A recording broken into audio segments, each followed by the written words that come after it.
left of the power play, near circle Schreiber. He's going to shoot, scores!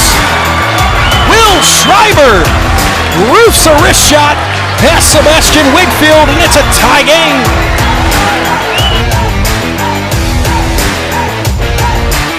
So here's a shot deflected, still loose side of the net. Follow-up shot, it scores! Nicholas Malinik finds the power play goal 15 seconds into the man advantage.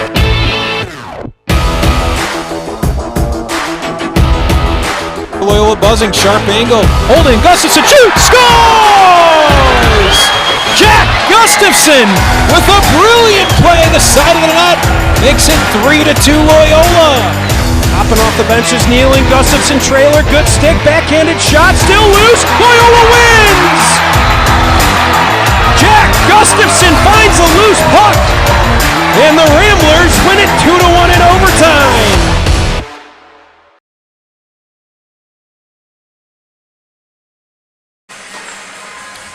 We are live from Twin Rinks Ice Pavilion for the SHL Game of the Week on YouTube Live.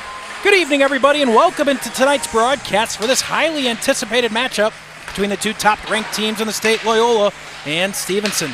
Alongside Andrew Rubin and Dylan Ward, I am Max Anderson, and along with our all-star technical crew, we will have all the live game action for you here from Buffalo Grove. These two teams meet for the third and final time of the season, and the number 2 ranked Patriots have won both games thus far. For more on Loyola's approach to finding their first win on the year against the Ramblers, we're going to send it down to ice level, where Andrew Rubin is standing by with Loyola head coach Scott Sorello. Thank you very much, Max. Coach, this is your third meeting with Stevenson this year. After losing the previous 2, what are you looking to change up this time? More consistency. I think that we had the first game we got outplayed. The second game, I told the boys I think we got outsmarted. So just a better strategy here and a better, more consistent effort for sure. This is also your guys' first game in almost a 4-week span. Coming out off of that, that's going to be a really tough start. What are you looking for out of the start out of your team? Simple hockey. We talked about it. We're a skilled team, but sometimes you just got to simplify things. That's what we're going to try and do to start it. Yep, thank you very much, Coach. Good luck. Thank you, Andrew. And Andrew will be with us all game long here between the benches. A third member of our crew, bringing you a different perspective. Now we're going to bring in Dylan Ward into the broadcast. And Dylan, of course, the second question there from Andrew to Scott Sorello. That long layoff, 4 weeks, makes it a little bit tough here coming back for their first game back in Loyola. Yeah, you know, the schools go on winter break, so does the hockey season. It was a 3-week pause for a lot of teams to go home, focus on spending time with family, friends, and get a load off from not just school, but also hockey. You know, all of these guys love playing hockey, we love broadcasting it, but I'd be lying if I said I didn't appreciate the break a little bit. No question. Broadcasters need to reboot and rejuvenate just a little bit. But we are ready to rock in 2022 and what should be an outstanding stretch run here in the SHL, both in the league, of course, and then once we get into A-High State playoff times, a lot of good teams in the state this year. But zooming in here on the SHL, I think can't be argued as the 2 best teams in the SHL, and probably the state rankings reflect it. I certainly think play reflects it as well, meeting here tonight. Statement win either way to start 2022. Yeah, Max, no matter which way you want to put it, these 2 teams are number 1 and number 2 according to my hockey rankings, which is usually the best source for that type of thing. Loyola is number 1 in the state and Stevenson's number 2. If you want to get technical and look at the standings by points, it's Stevenson leading the charge in first place in the SHL. Loyola not too far behind with 3 games in hand at second place. So this is going to be an outstanding game. An amazing first game of 2022, not just first game of this calendar year on the network, but overall in the Scholastic Hockey League at the varsity level. You saw just a moment ago the stats, leading point getters for both teams flash across the screen. And of course, the most impactful of those on the Stevenson side, their leading point getter, Davis Yeagers, 31 points on the season, 19 goals, 12 assists in SHL play. He is out tonight, so that is a huge missing piece for the Stevenson Patriots. On the Loyola side, Sam Rohde still coming back from an injury. He'll be back in a couple of weeks. But we're going to step aside right now as we're going to have starting lineups, national anthem, and just after that, we'll have puck drop live here from Twin Rinks Ice Arena.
North Shore doing our PA duties here tonight, back from Syracuse, picking up a couple of games here in the SHL. Always good to see him.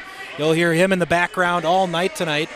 Love it. Great voice on that guy over there. Sam Schwartz. I don't know how he doesn't have a professional PA job at this point. He is outstanding and certainly brings energy in the building every single night. But well, Dylan, right before we cut out there, Dylan, we were talking a little bit about Davis Yeagers and the effect he's had, not just on Stevenson, but around the state. Yeah, not in the lineup tonight, but Davis Yeagers for Stevenson has been one of the more pleasant surprises for the Patriots side. Just 3 games in the SHL season so far that he didn't register a point. That includes the most recent from back in the 2021 calendar year. 31 points on the year for Yeagers is second place in the SHL, just trailing David Andolina in first place. By the way, third place, that'll be Gustafson. Jack Gustafson, of course, the stalwart forward for these Loyola Ramblers. Look for him all night as Stevenson's going to take the opening draw. Mendelson carries the puck into the offensive zone. Sharp angle, tries to get it towards the slot. Stopped right in front by Cowan and leads the other way by Gabal. Long stretch pass, tried to find Lillybridge as he entered the zone. Now Jete loses the puck along the far side half boards. Gabal gets the puck back now to Cowan. Cowan's going to shoot off the leg of Biedrin and up into the netting for a face-off draw just 28 seconds into the game. Big key to this game is starting strong for both sides, Loyola and Stevenson. At this point, if you don't count the crazy season last year, Stevenson has won 5 straight meetings between these two sides, 7-3 in their last 10 in regular season SHL play. Face-off draw taken by Gustafson. He shoots, just misses the near post as it corrals into the corner. Taking it there is Schreiber. He tried to play it behind the net, but intercepting it is Stevenson and clearing. Now Gustafson with some space along the right wing. He'll carry towards the center. He loses his feet. Loyola bench was looking for a tripping. They didn't get it. Now far side Boersma. Boersma gets it on to Schreiber. Loose top of the circle. Here's Gustafson. Turns. Passes to Schreiber. Shoots over the crossbar. Latanzio pinches in. Delivers a huge hit as he puts Schneider down into the ice for Stevenson. Nolan Jones picks up the puck for Stevenson. He'll play it off the boards and out into the neutral zone. Jones gets it right back. He'll toss it off the boards and go for a change. 4 fresh bodies for Stevenson. A little bit slow in the change, able to recover. Gustafson just going to drop the puck in deep and head for a change himself. Max Pareto for Stevenson carries the puck out. Stepping up with a big hit was Tommy Albrighton. Now behind the net is Malinek. Turnover, far circle, losing the puck.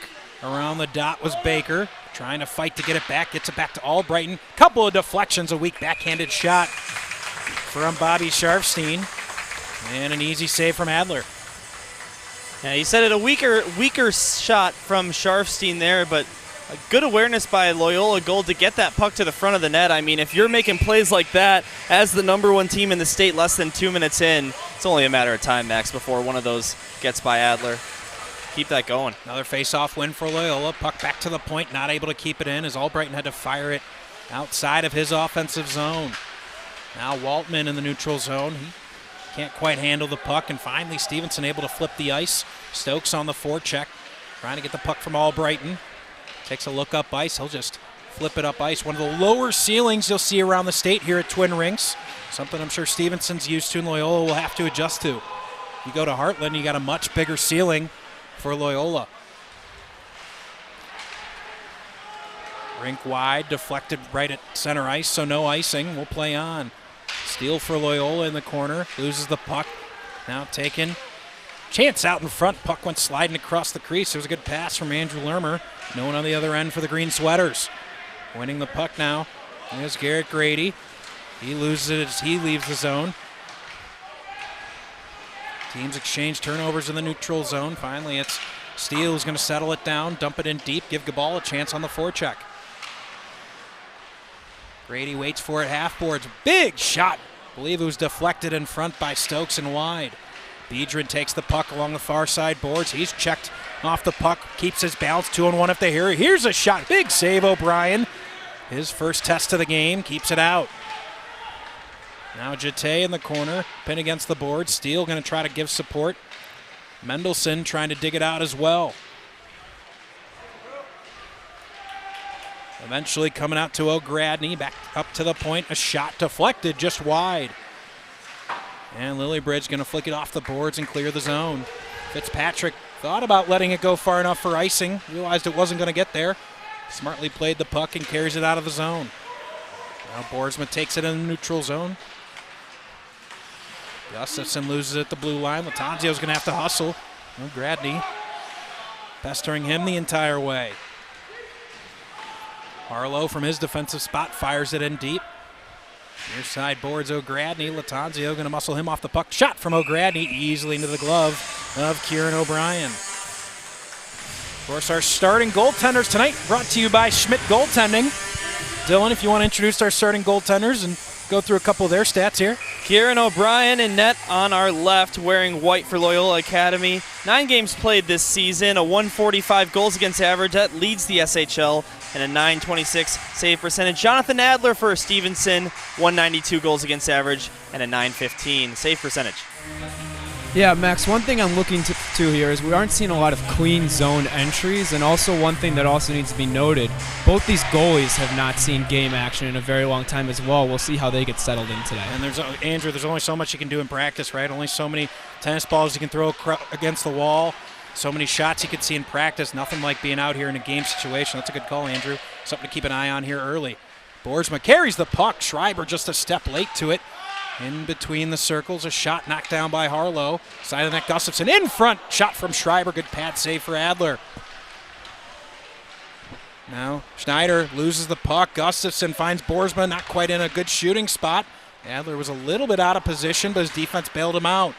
Gustafson gets the puck back. Skates, gets Schreiber, high slot, shot! And deflected wide. Schreiber with a ton of space there in the high slot. Something Stevenson's going to want to clean up, or Loyola's going to go to school on that. And yeah, that was a great attacking sequence by Loyola Gold, especially Jack Gustafson. Really impressed me right there with that pass across. We'll get a look at that replay soon. Schreiber loses the puck in the corner. Cowan waiting for it. Goes over his head. Looks like this is going to go far enough for an icing. Yeah, so here is number 34 in white, Jack Gustafson, third most points in the SHL.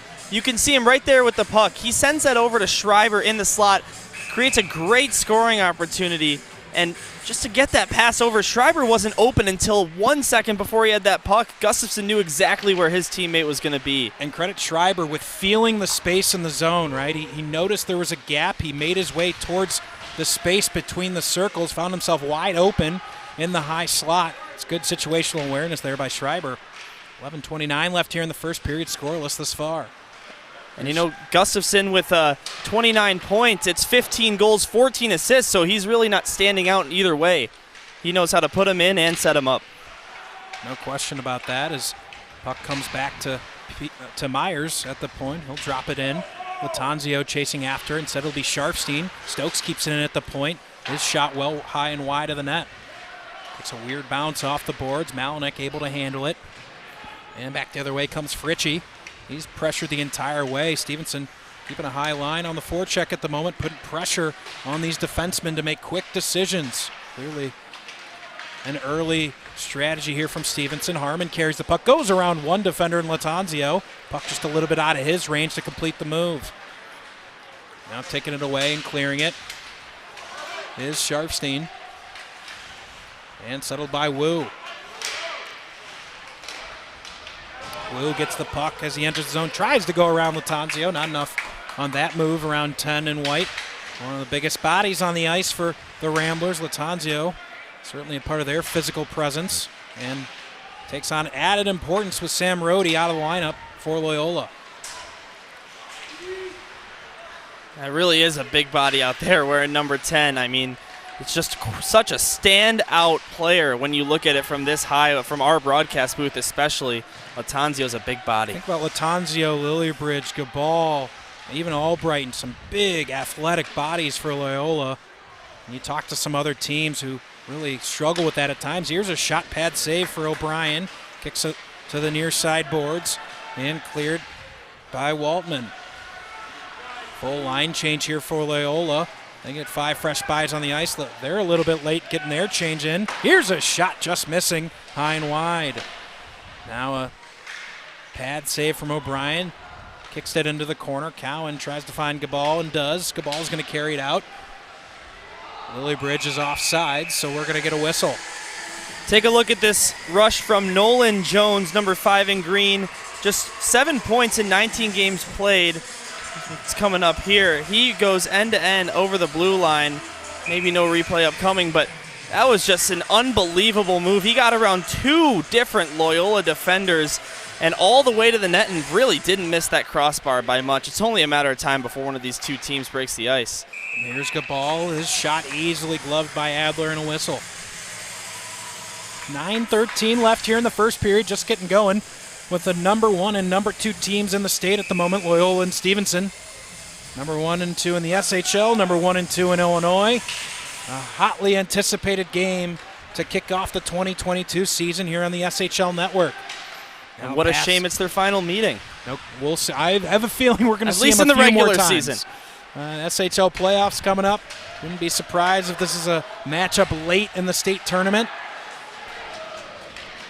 These two teams have a ton of talent, and Stevenson battling here tonight without their best player. This puck goes all the way deep. Cowan looks up ice.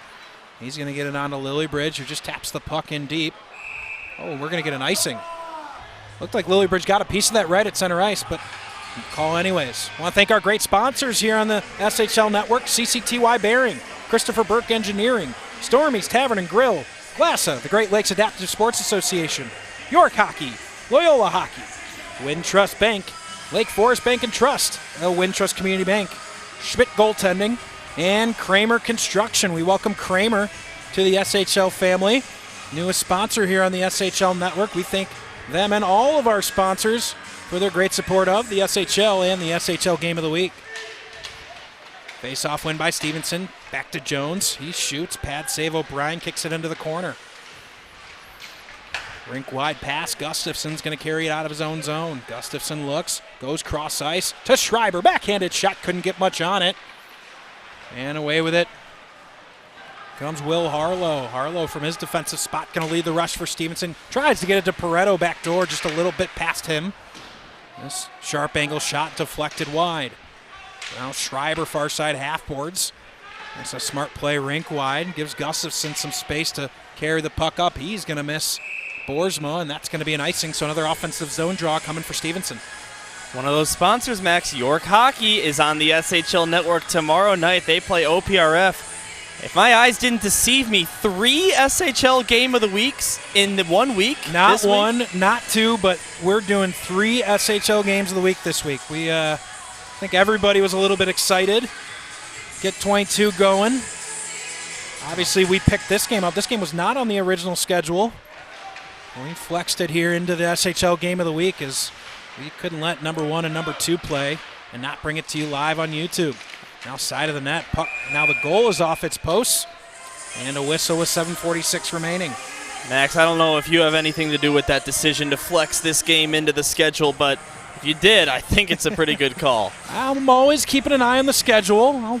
I'll shoot a quick email to the league president and say, hey, mind if we pick up an extra game? And fortunately, because of our great sponsors, that answer is always yes. I've never asked to do a game and heard, it's not in the budget, we can't do it, we've done too many games. We've got all these great sponsors that allow us to bring you these games live. Never too many, Max. No, sir, and that's why we picked up Kramer. Thank you, Kramer. Now, Grady, a couple of nice moves to carry the puck out of his defensive zone. Gets the puck on to Cole Jobert. Cowan was waiting for it back at the point, never got to him. Jobert tried to keep it in, but eventually carried out. On comes Zach Kulik.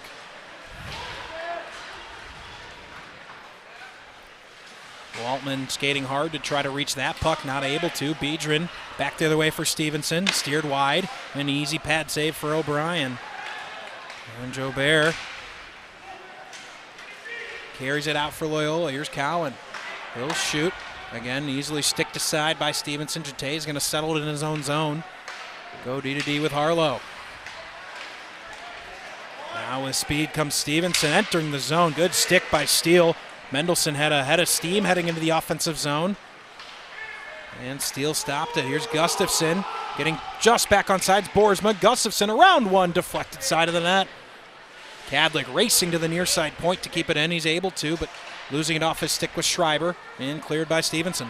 You know, it feels like neither of these two teams have had the possession of the puck in their attacking zone for more than about 10 seconds at a time over the last few minutes. Here's Jones with a hard move, sprawling his Kadlik to prevent it. Now Harlow, top slot, and he whiffs on the shot. A follow-up shot over the crossbar of O'Gradney. Probably the 2 best scoring opportunities right there for Stevenson, and they couldn't get a shot on net. Having said what I just said, that doesn't mean that they're not getting unbelievable scoring opportunities. Some saves made by the goaltenders. They make them look easy with their pads, but they're covering up that 5-hole and reacting quickly. Now Kadlik in the corner. Turns the puck over, but able to win it back. Gets it to Gustafson near boards and cleared.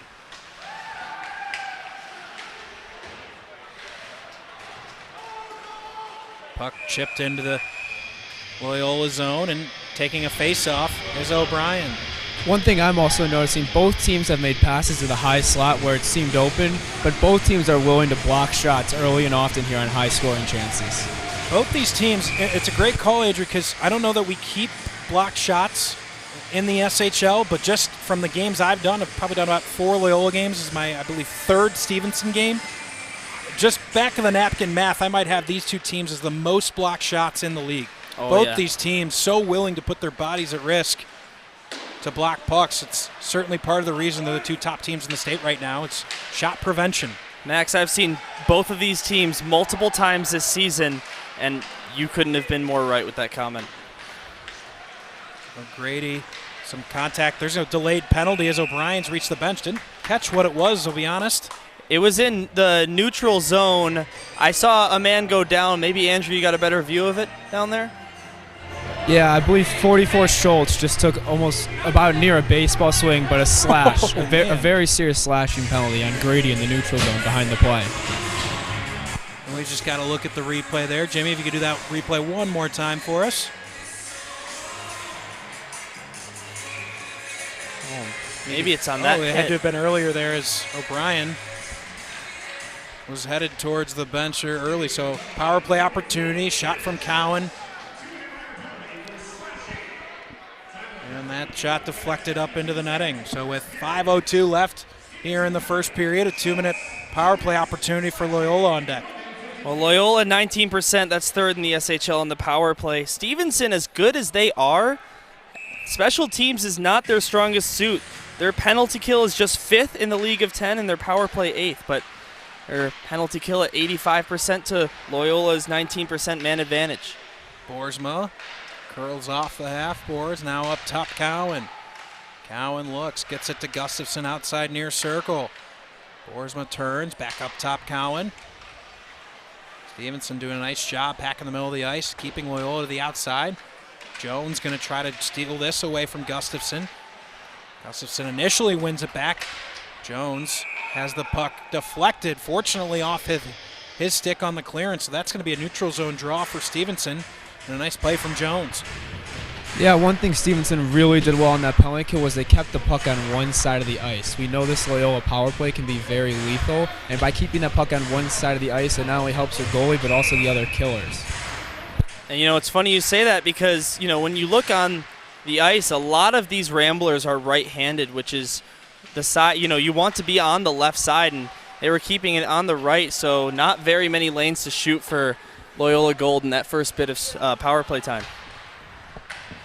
Now 1:06 left on the power play for Loyola. They're trying to get the puck out of their own zone here. Fritchie being pestered the entire time by Mendelson, eventually able to force the puck out. Lillybridge takes it in the neutral zone. He tries to play it deep. He's not able to, and again cleared by Stevenson. Just under 4 minutes left here in the first period. 0-0 our score. Fritchie going to lead the rush up with 42 remaining on the power play. Down comes Grady. Grady enters the zone, goes around one defenseman. Another nice move, but couldn't complete it. Baker gets it. He's checked down to the ice. He's got support. Grady gets the puck. He's going to get back to Fritchie. Fritchie up top, going to skate forward. Shoots, deflected off the crossbar, and straight up. Another penalty upcoming, Max. This time on Stevenson. O'Brien darting to the bench. And we're going to have a high stick to call against Stevenson. A 5-on-3 coming for the Ramblers. Let's go back to this crossbar shot on the power play. Yeah, right at the point, you see that shot. And let's see, this is going to be a great angle if it was deflected. Maybe Lillybridge gets a piece of it. I think he does, maybe with his I think arm. It might have been deflected off the shoulder of Adler and then the crossbar. Maybe the helmet. I thought I saw some kind of a double contact. Regardless, Adler's going to give a kiss to that post and play on. I believe that also hit off a Stevenson player attempting to block the shot before it got to Adler. That's what I thought I saw as well. Here's a shot. Loosen just outside the crease. Now Cowan. Schreiber shoots. Good save from Adler. I believe he got a piece of that to keep it out. That's the end of the 5-on-3. Back to 5-on-4 for another minute 40. Cowan will shoot. Kick save and a beauty from Harlow and able to clear it. There's another block shot, Max. And you said it, they don't keep track of block shots in the Scholastic Hockey League level, but you see shots on goal only favor Stevenson right now 8-4, which is unusually low a little bit for the end of the first period at the high school level. And I think me and you both, I think we've all three of us have really talked about why. They just don't get a lot of shots towards net. Both teams do a really good job of shot prevention, and you're seeing a clinic on it here early. Yeah, we were talking about it. I mean, now that there's a power play, it's a little bit of a different story, but these two teams were just going end to end, coming into the zone and just not really finding any play, being forced to take a shot, and a lot of those didn't get on net. 1:10 left on the power play here for Loyola. One great chance on the shot off the crossbar. Besides that, not a whole lot going on the Rambler man or two-man advantage. Schreiber loses the puck, able to get it back. Now Boersma tries to get across ice to Cowan. Hit a skate on its way. Schreiber's going to have to hustle. There's Zach Gulick right on his trail. Now Boersma settles with 45 left on the power play for the Ramblers. That was some great defensive positioning by the Pates in their own defensive end while they're killing this penalty. Easily got that puck and cleared it down. Malinik drops it to Gustafson. Gustafson loses it off of his stick. Stevenson able to clear, and they finally clear. That puck rode on the blue line for what felt like forever, finally forced out. Here comes Stevenson shorthanded.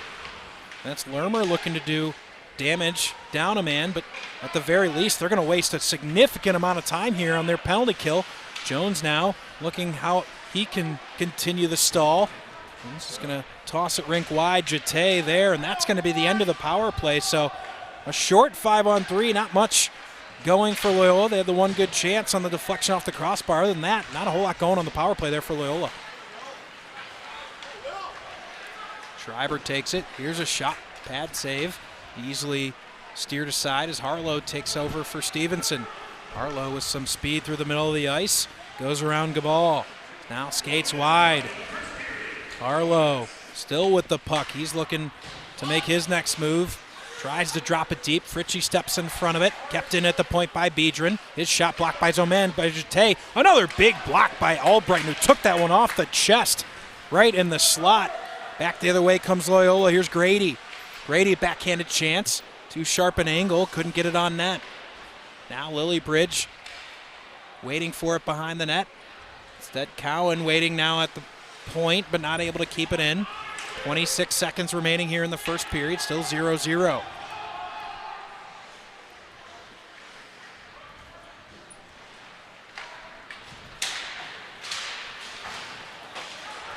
This puck goes all the way back deep with 10 seconds to go. Cowan's going to take a look up ice, and he'll just play onto Lillybridge, content to play it in. Now a dangerous play by Adler. And a penalty. I believe it was behind the play. Andrew, I'm not sure if you saw that. My eyes were down towards the right. I did not see it, but what I'm getting is an unsportsmanlike on 15 Mendelson of Stevenson. And that's their third penalty already. Yeah, Not sure if we'll have an angle there because it was behind the play. Yeah, it was right after Jonathan Adler cleared that one out, almost gave it up. The puck came all the way to the neutral zone, and it was the trailing official back in Loyola's zone with his arm up. So not sure how long that was delayed for, but either way, another power play for Loyola. 0 for 2 so far. This one will carry over into the second. So that will be the end of the first period.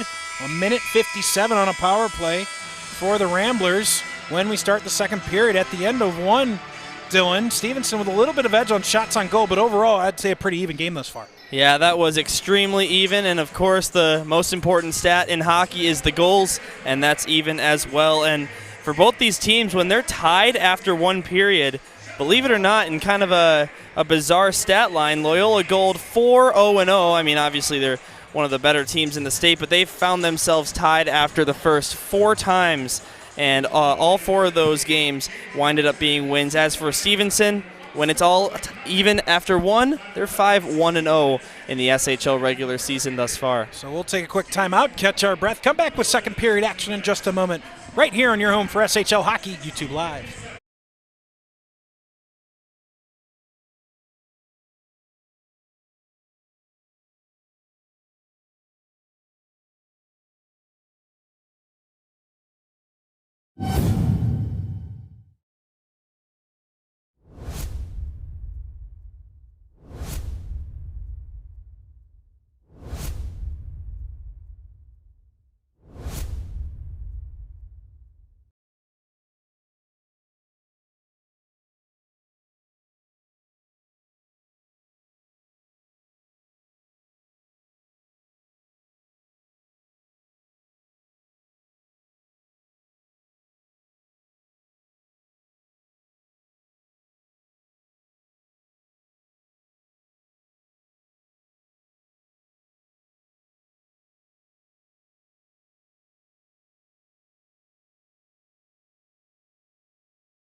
Back live with second period action here at Twin Rinks Ice Pavilion. Alongside Andrew Rubin and Dylan Ward, I'm Max Anderson here with the SHL Network crew, bringing you all the live sounds and sights and graphics and replays from Buffalo Grove. A 0-0 first period, Dylan, which was very even, but Loyola starts here on the power play. And those records after being tied after the first period doesn't give us that clear of an indication on which team's going to win. But when you've got number 1 versus number 2, I mean, I'm going to use one of your quotes, Max. Throw out the record books at that point. Here's Jate, shorthanded, lot of room, can't get a shot off. He's going to draw a penalty, though. It's going to be a hooking that's going to go against Loyola, and Pareto immediately comes up to his teammate and gives him a big hug. And so the rest of that power play eliminated for Loyola. We'll have 4-on-4 hockey here for a minute 28. Yeah, nice work to draw the penalty. You can see him at the right circle. I think you said it. Cowan's going to be the one guilty. Excuse me, that is Boersma from behind. You know, it's hard to – you don't really see a penalty there. I think maybe that's a bit of a weak call by the official, but regardless, an unsuccessful power play for Loyola. And now you said it, Max, 4-on-4 hockey. So a little extra space here on the ice. And offsides the call. Just a couple of seconds into the 4-on-4. Well, you look at the penalty board right now, and it's full.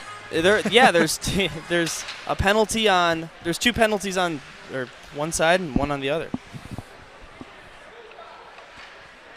Now Albrighton will take the puck right back to Cowan. Good pass to Grady. Grady with some space, winds up, shoots just wide of the net. Sharfstein, shot from a hard angle, not able to put it on net. Albrighton at the near point, gets it right back to Cowan. Now Grady, top circle, Cowan shoots. Big chest save there from Adler. That one might have taken a piece out of him. Big save from Adler. He doesn't look very comfortable in net right now. Keep an eye on the Stevenson net. That shot came up high around the shoulder neck area. You could see him sort of looking down and not looking at the play as much, sort of hunched over in his own blue paint. We'll get an update on that soon. We'll certainly keep an eye on Adler. He's kind of working out his shoulders and chest a little bit. But we'll play on. Harlow, big pass, and scores! Alan Wu finds an opening back door and makes it 1-0 Stevenson. That is an unbelievable pass by Harlow. Everyone in this rink thought that he was going to shoot that puck. He comes in on the left side. Look at him all the way to the goal line. Decides to find number 65, Green, wide open. This is going to be a lovely angle. Look at that pass through 2 Loyola defenders' sticks, and that's an open net to shoot at for Wu. And for a guy like Alan Wu, that's goal number 8 on the year, point number 19. The key word there, Dylan, for me is patience. You see the way Harlow didn't rush to get that puck across. He was almost below the goal line when he got the puck across to Wu. And if he wasn't so patient, there was a lot of sticks in the way. He picked the perfect angle and got the assist. Gorgeous opening goal by the Patriots. Oh, look at that by Jate.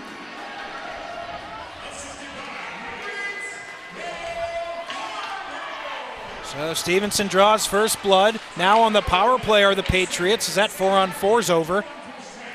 They'll have about 10 seconds left on this man advantage. Outside side circle. And cleared by Loyola. Very nearly too many men on the ice there for Stevenson as a skater came on late. That will be the end of the power play. Back to 5-on-5 action with 14:30 left in the second period. Now Lermer gets the puck onto the goal scorer, Wu. He tries to put the puck on net from a sharp angle, but it goes off the back of the net. Now Steele, he's going to ring it off the boards. It's going to hit a snow patch, so that won't go far enough for icing. Now Cam Schneider takes the puck for Stevenson, carrying the puck. Boersma steps in front. Schreiber goes around one man, goes around another man, and a good stick from Wu, doing it on both ends of the ice, is Alan Wu with a great disruption there at his blue line. Harlow collects, gets the puck onto Schneider. Now Lermer. Lermer's going to drop the puck in deep. He's going to try to beat Kadlik here on the forecheck. He'll take a tumble as he went in for the forecheck. Away with it comes Boersma. He throws it away to Jones in the neutral zone. Boersma plays on. Eventually comes just past the stick of Schreiber.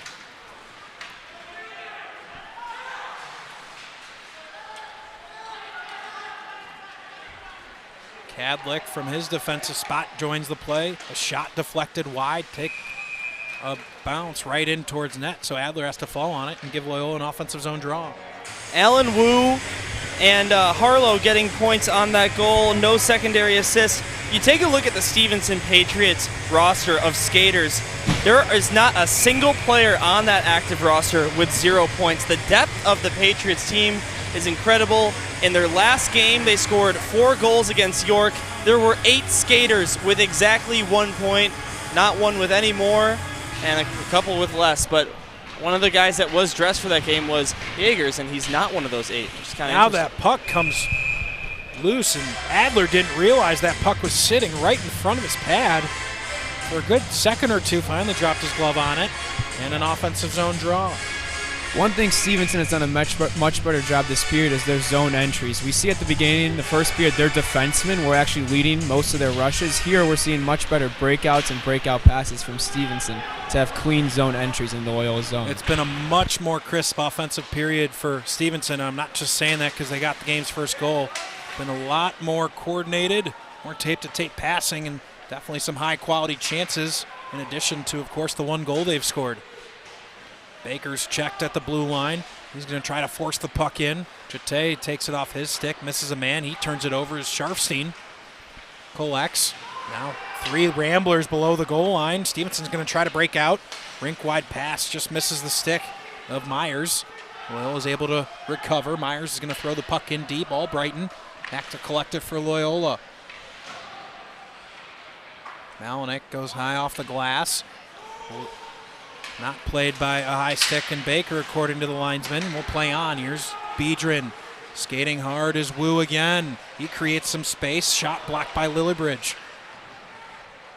Now Lermer outside circle. Cross ice to Fitzpatrick. Fitzpatrick's shot deflected by Malinek up into the netting with 12 minutes exactly left on the clock in the second period. You were just talking, Max, about scoring the first goal. You know that's so important. No matter what 2 teams are playing, the first goal of the game sets up a lot of momentum, but for Loyola Gold, as good as they've been this year, they've only scored the first goal 10 out of the 17 regular seasons they've played, which is regular season games that they've played, which is sort of a shocking stat, but even in those 7 times where they concede first, now it's 8. They're recording those games 5-2. Big wind-up shot deflected just wide as a big groan comes out of both sides of the arena here. Stretch pass just misses Grady. Grady racing to get the puck, not able to get it. I want to thank our great sponsors here on the SHL Network: CCTY Bearing, Christopher Burke Engineering, Stormy's Tavern and Grill, CLASA, the Great Lakes Adaptive Sports Association, York Hockey, Loyola Hockey, Wintrust Bank, Lake Forest Bank and Trust, a Wintrust Community Bank, Kramer Construction, and Schmidt Goaltending. Visit schmidtgoaltending.com and receive 25% off your first private lesson. Just tell them the SHL Network sent you. We got the hookups here. Oh, we do. We've got you on the great goaltending lessons. 25% off. That's a heck of a deal. Those aren't cheap, those goaltending lessons.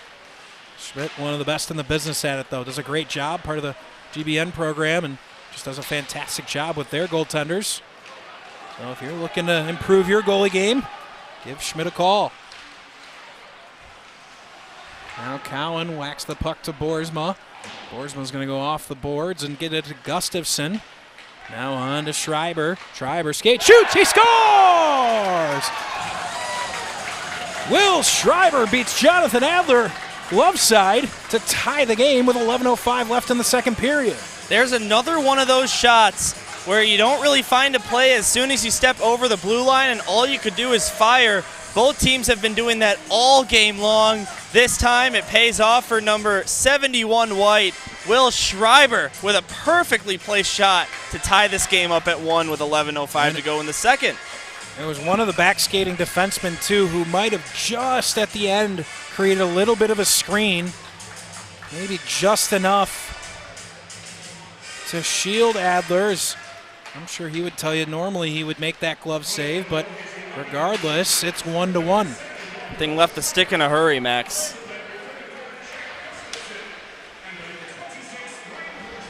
So Gustafson and Boersma get the assists on the play.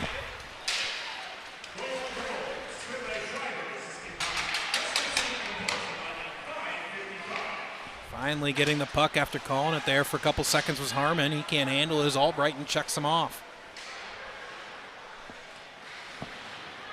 Well, Cole Jobert. Arlo side of the net. Tries to center it. Good stick from O'Brien to keep that from the middle of the ice. Point blank shot from Jete. I believe was blocked in front by a defenseman. Grady gets the puck on to Baker. Excuse me, that's Waldman. Waldman holds. Grady waiting for the puck. Gets it in a shooting zone, but I believe Harlow got a piece of it as it deflected up high off the glass. Cowan back to settle it for Loyola. He's just going to throw it in deep. Loyola's going to get 4 fresh bodies on the ice. Stevenson makes a couple of changes as well. Here's Steele. He'll fire the puck in, easily gloved by Adler. Opts just to stop the puck.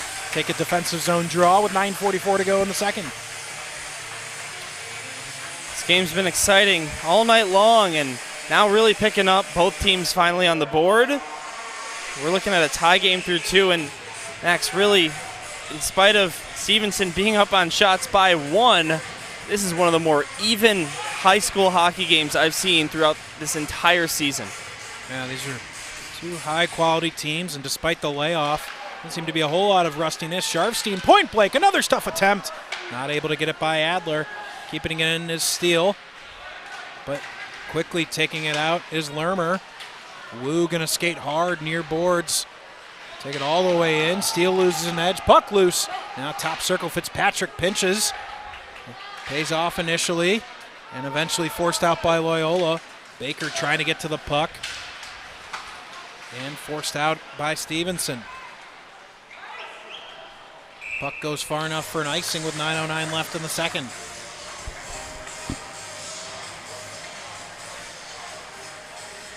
Stevenson will have to take another face-off in their own zone. Loyola's been, I think, in spite of the game as a whole being pretty even, and I think Loyola's the team that's been putting a little bit more pressure on net as of late, as in the last couple minutes of game time. So now Stevenson will have to defend another face-off, the circle to their goaltender's right. You're in matchup number 3, Dylan. Really different scripts for all of these games, right? In the first game, you had Loyola go up 2-0 in the first, before 2 goals in the second and 4 in the third from Stevenson for a 6-3 win back in that October matchup.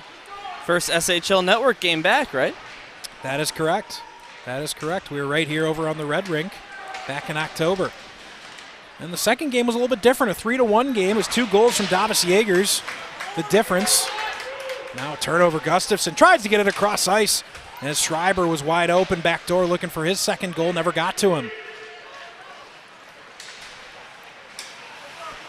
Jete pestered the entire way by Gustafson. Tries to swing it around to Schreiber. And that puck going to go behind the net of O'Brien.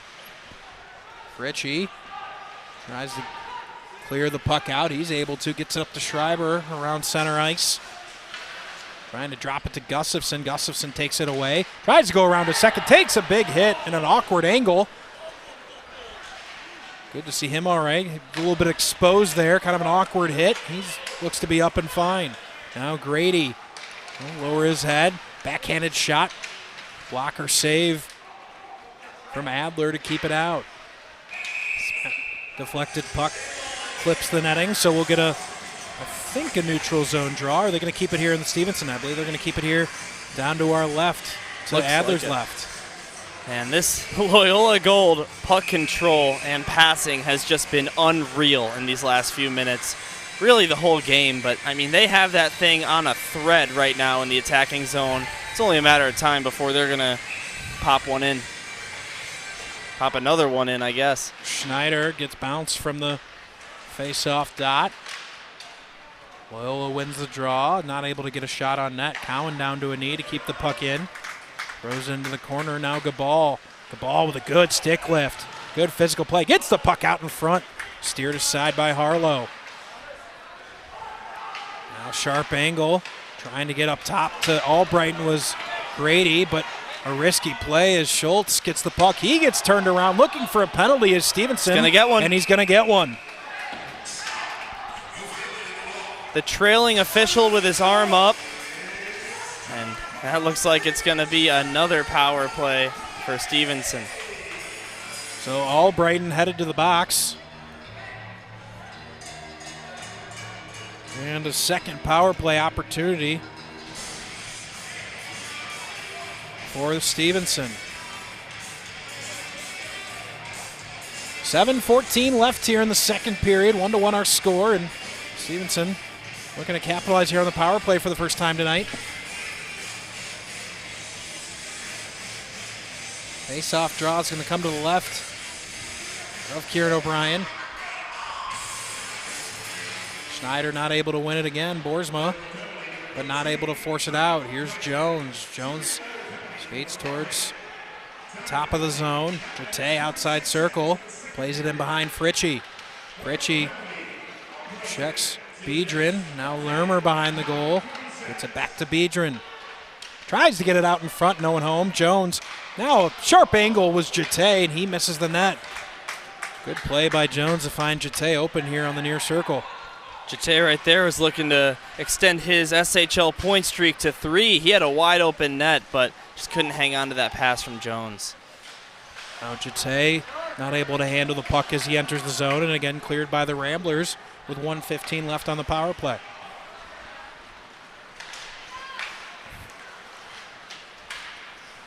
Jones going to carry the puck in. The ball on his waist the entire time. Now Steele takes over. He's going to try to wrap the puck all the way around. Gabal's got some space. They're going to have a 2-on-1. He's got Gustafson skating down the slot. Good stick lift from Lermer. Or else Gustafson had a great opportunity. We're seeing both teams doing very well in the penalty kill here very often. Both teams power plays who have also had multiple opportunities now, just never really getting that setup and that puck movement they're really looking for. I mean, both teams defensively are just so disciplined, right, in their own zone. They never get 3 guys stuck in a corner. They never get out of position. Both teams play a box that really keeps presence out of the middle of the ice, really forces you to work hard to get any quality opportunities in front. And we've seen that here tonight multiple times. Now with 37 seconds left, Stevenson going to try to mount a rush. Myers from the back end. He'll play onto O'Gradney. Gradney rink wide. Stepping into it was Cowan, enough to disrupt. Fritchie going to try to backhand this one out. Now he gets to a forehand, not able to clear it. Myers keeps it in for a moment. Now cleared by Loyola all the way into Adler. Adler a little bit cavalier with that bouncing puck. A couple of groans from the Stevenson side. Myers knocks that puck down. Apparently right at shoulder height. 5 seconds to go. O'Brien's going to fall on it with 1 second remaining on the power play. 5:15 in the period. Both teams assuming that with 1 second left, there will be no Stevenson goal. Are 0 for 5 combined on the power play. Said it earlier, both these teams, as great as they are, in all their other stats, their special teams not all that great. Both teams also have some very elite defensemen.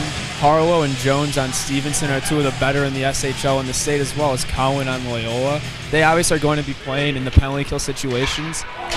Oh, a huge shot off the inside of the post. We'll get back to Andrew in a second, but a great opportunity right at the end of that power play for Stevenson. Ritchie able to get the puck back to full strength. The Loyola Ramblers. Mendelson in the corner trying to free the puck loose.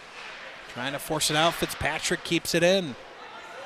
It's probably the happiest a single sound has made O'Brien in the 2022 so far. Finally able to force the puck out. Here's Loyola 2-on-1. Baker has Sharfstein. Sharfstein with an incredible play to knock the puck down, but couldn't get much of a shot on net, trying to get it out in front to Malinek. And Jatay's going to clear it.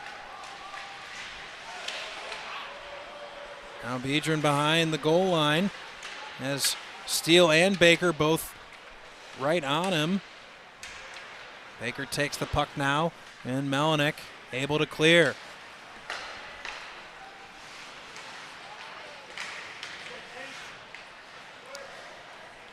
Four minutes remaining here in the second period, 1-1. Both goals scored here in the second period. It was Stevenson that struck first early in the second. And then Will Schreiber tied it for the Ramblers. That puck goes off the linesman. Bad break for Loyola as they tried to get the puck in deep.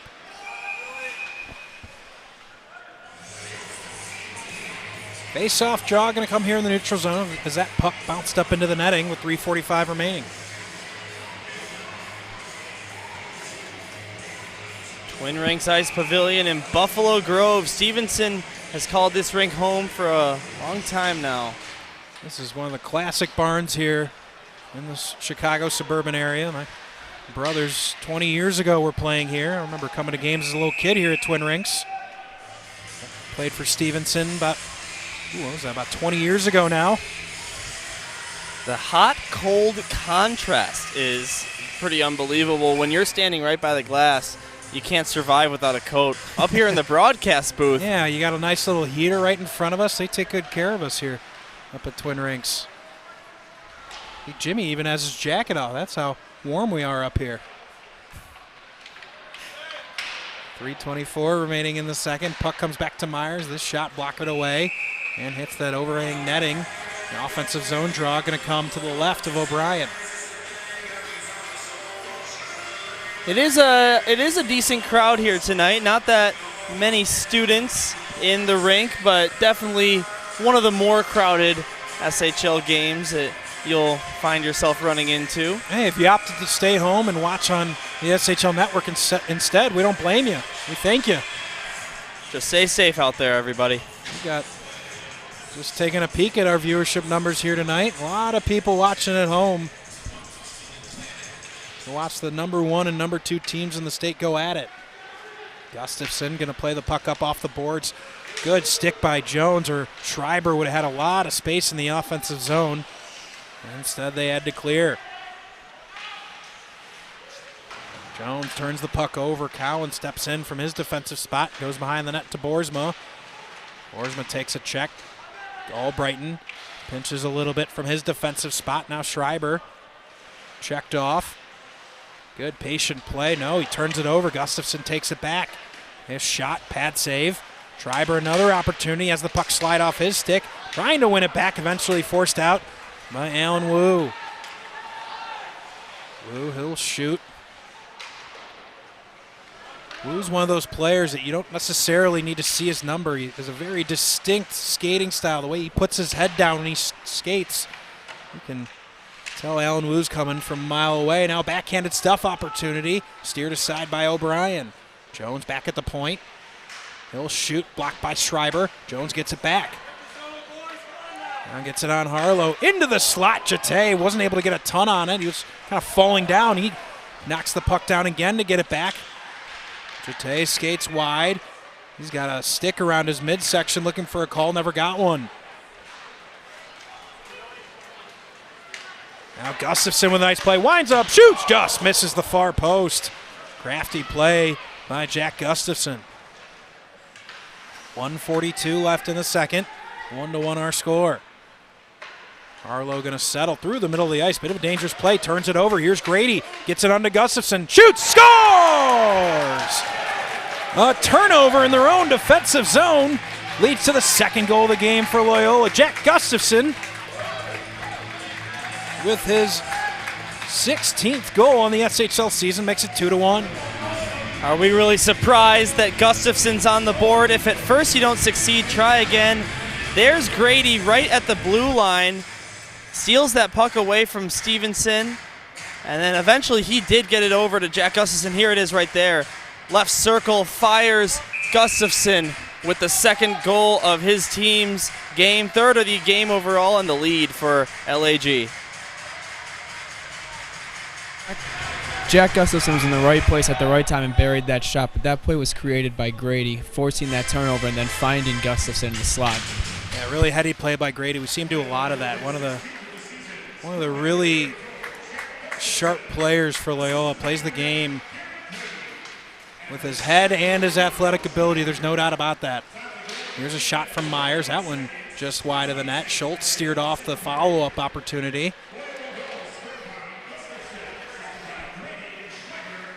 Schreiber steals an assist as well. Generous scorekeeper here tonight. Didn't think he was at all part of that play, but I think Schreiber will tell you he'll take the point. And Grady was the one that stole it away from the Stevenson defender. Not sure how you get 3 guys with points on that. Face-off draw with a minute to go here in the second period. Gustafson loses his feet as he gets tangled up with Schultz. Cowan, that puck knocked down by a high stick, but Loyola's going to play on. Here comes Gabal. He skates wide. Myers trying to steer him off. Gabal looking, gets up top. Cowan. Cross to Fritchie. Now below the goal line in Grady. Grady gets pinned, loses the puck. Away with it comes Jones, who's just going to chip it. That one's going to go all the way down the ice. Icing waved as Cowan was hoping it would make it all the way down. Wasn't able to. 21 seconds to go. Here's Gabal with some space in the middle of the ice. He'll again skate wide. Great pass to Lillybridge. Wasn't able to complete the play, and Grady just a step slow to follow it. Back the other way comes Stevenson with 10 seconds remaining. Kulik going to carry it in for Stevenson. He goes down to a knee. He's checked off the puck. Now Gabal with 2 seconds to go, and that will do it for the second period. So after 2, Loyola finds themselves ahead 2-1. Yeah, great game so far through 2 periods. Just 3 goals in total. Loyola is ahead by 1.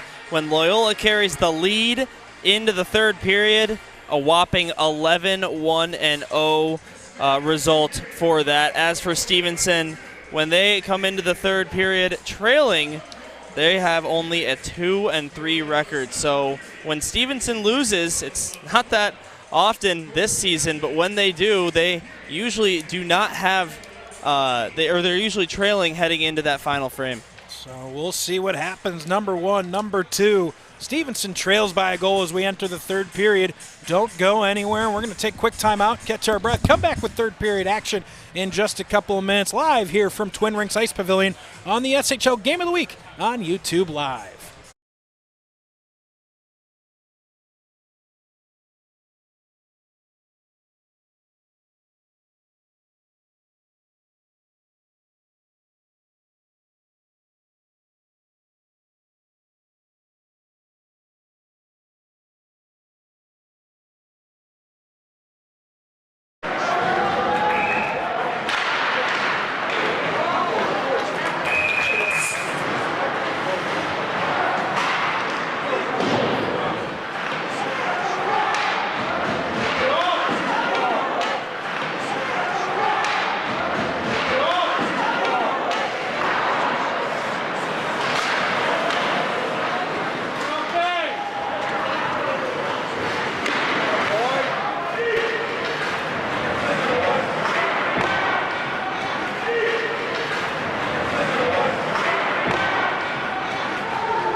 Welcome back live to Twin Rinks Ice Pavilion for the SHL Game of the Week. Number 1 versus number 2. And after 2 periods, it's Loyola with a 2-1 lead. And for more on how Stevenson's going to look to win their 3rd game of the year against Loyola, we're going to send it down to ice level, where Andrew Rubin standing by with interim head coach Dan Wood. Thanks, Max. I'm here with Coach. Coach, we saw you guys get out to a 1-0 lead, but Loyola scored the last 2 to finish that period. What are you looking to from your team early in the 3rd? You got to keep it simple. Get pucks in. You want to maintain possession of the puck as much as possible. The key to scoring goals, particularly against a good team like this, you got to get traffic in front. You got to do all the little things that you do to get the puck and maintain it. Move your feet consistently. We're constantly talking moving our feet and playing with it. And then with our guys, the key to our guys is keeping upbeat, keeping up on the bench. And we still got a good positive attitude on the bench. So I really like our chances coming out here in the 3rd. You're talking about keeping that upbeat and keeping that energy. We've seen a lot of energy from your team early in this game, but we kind of saw it dwindle a little bit there in the 2nd. How do you guys look to keep that energy? You look to your leaders? Do you look to the play on the ice? So you look to get momentum and energy, anything that you can. So from blocking shots to little things like that, any little thing that you can, you build momentum and build your next shift. You win your shift, then that starts building on each other, and that's going to build up the energy on the bench to get everything going. Thank you very much. Good luck, Coach. So clearly confident Dan Wood stepping in for Tom, who can't make it here tonight, but certainly I think one of the things he hit on is something I noticed through 2 periods. I didn't see enough net front presence from Stevenson. A lot of skill, a lot of strength. Need to make a little bit more traffic in front of Kieran O'Brien. If he's got clean looks all day, Dylan, he can make every save. Yeah, with the firepower that the Ramblers have, you're absolutely right. I think that it's safe to say that the Patriots are pretty lucky that they're not down maybe by 5 goals at this point because of all of those chances Loyola Gold has had. But Loyola Gold, who is such an offensively powerful team, have been held to 3 goals or less in 3 of the last 4 games that they've played. The one exception is going to be 9 goals against Barrington. So here in the 3rd period, they have 2 on the board. Might be enough if they lock it down defensively, but they're looking to score some more goals to start this thing out. So getting set to start play here, Jate and Boersma are going to get us started in the faceoff dot.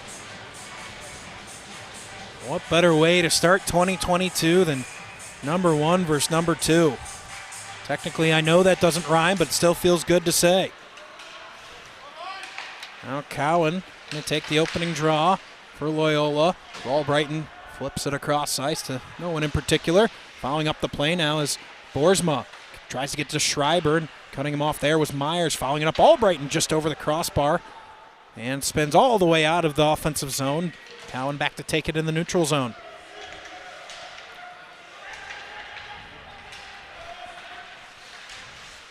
Here's Jate, turns, fires, backhanded chance. Biedron, he couldn't get much on. I think it was a stick check from O'Brien that slowed him down just enough to prevent that game-tying goal. A hand pass going to be the call by the linesman, so the neutral zone draw to come just 40 seconds into the 3rd period. We see right away Stevenson got bodies and pucks to the front of the net to start this 3rd period. Absolutely. Nailed it between periods. As Dan Wood said, he wanted to see more traffic, and he got it in the first 40 seconds. Now, what a chance right there for Stevenson. That was an unbelievable pass by Jate. Just not quite the right position to put that one home. Now Fritchie behind his own goal line and try to spin it up the boards. Kept in by O'Gradney. Now Schneider, far side boards, trying to get the puck loose. Eventually it's Grady for Loyola, now carrying it in a bit of a danger zone, able to get it on to Lillybridge, misses his stick. So Harlow settles it back in his zone.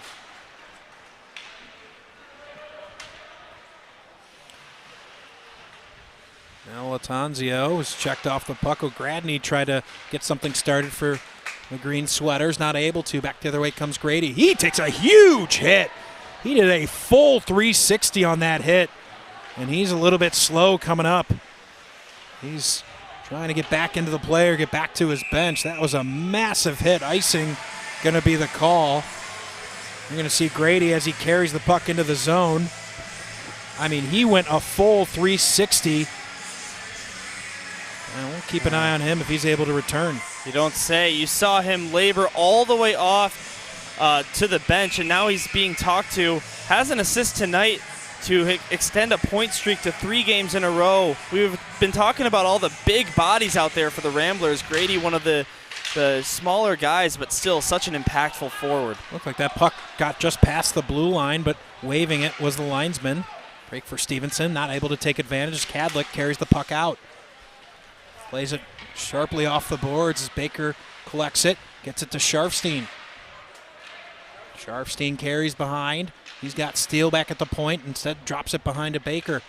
Right back to Sharfstein. Point blank, here's Malinek, can't get a shot off. Steele tries to keep the play going, but steered out and into the neutral zone, played back all the way behind the Loyola goal. 14:50 remaining here in the third period. Loyola maintains the 1-goal lead. Sharfstein near side boards trying to force it out. Stokes pins it against the boards, and eventually Cadlick for Loyola going to get the rush started. Cross ice, good pass from Malinek. As Sharfstein skates with the puck, tries to go all the way across. Puck is nowhere to be found from Adler as he had no idea where the puck was. And Dylan, one of my favorite things in hockey is that look on a goaltender's face when he has no idea where the puck is. And you just saw that from Jonathan Adler. Yeah, Adler worried about that. By the way that Sharfstein put his arms up at the end, I almost thought that one snuck through as well, but it was really just him putting his stick to the sky, and yeah, Adler. Just the helpless look. Happy right there to hear that whistle, and no celebration from the guys in white. 14:21 left in the third. Face-off draw going to come to the left of Adler. It's going to be Max Gabal for Loyola. Wins the draw back to Cowan. He winds up, shoots just wide of the near post. There's Joubert, plays it on. Now Waltman can't quite get to the puck. Instead gets to Harlow. Now on to Harmon. Puck played in deep. Adler's going to have to settle it for the Patriots. Will Harlow tries to get it to Jete, the active stick of Cole Joubert. Now a big shot deflected and knocked down by the Patriots. Harlow will hold the puck carry, try to go rink wide. It's Albrighton that steps in, slows the play down. Now Albrighton comes back the other way. Albrighton around one, checked off the puck. Good play. Steer him off the puck by Myers. Myers not the biggest guy on the back end, but using his physical play there to stop the rush. Taking it away, Gustafson. Gustafson carries. He goes hard to the net, backhanded. He'll shoot, and I believe the puck rolled off Gustafson's stick, but Adler kicked the net off its posts. So an offensive zone draw to come for Loyola. Jack Gustafson is a living highlight reel. There are 3 Patriots that he got around to come to the net. First, he poked it off the boards by the blue line. First he stripped it away from one of the defenders. Then beyond a player off the boards by the blue line. Then you saw him put on a similar move that Cale Makar did a couple nights ago to come all the way to the net. Couldn't finish. Latanzio with the shot. Deflects 3 or 4 times. Scores! I believe it was Will Schreiber. After about 4 deflections on its way to net, makes it 3-1 Loyola. So there's another one for 71. Will Schreiber. I think you're right on that, Max. Let's take a look at the replay. The puck is just thrown to the net off the face-off win. Latanzio in front.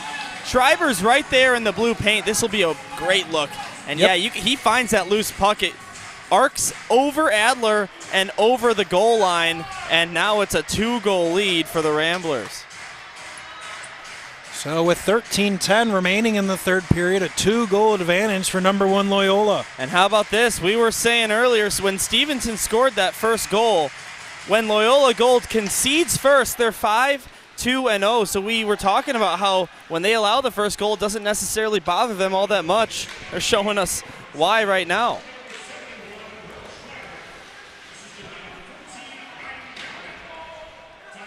Ryan Cowan gets a lone assist for Loyola on that Schreiber goal.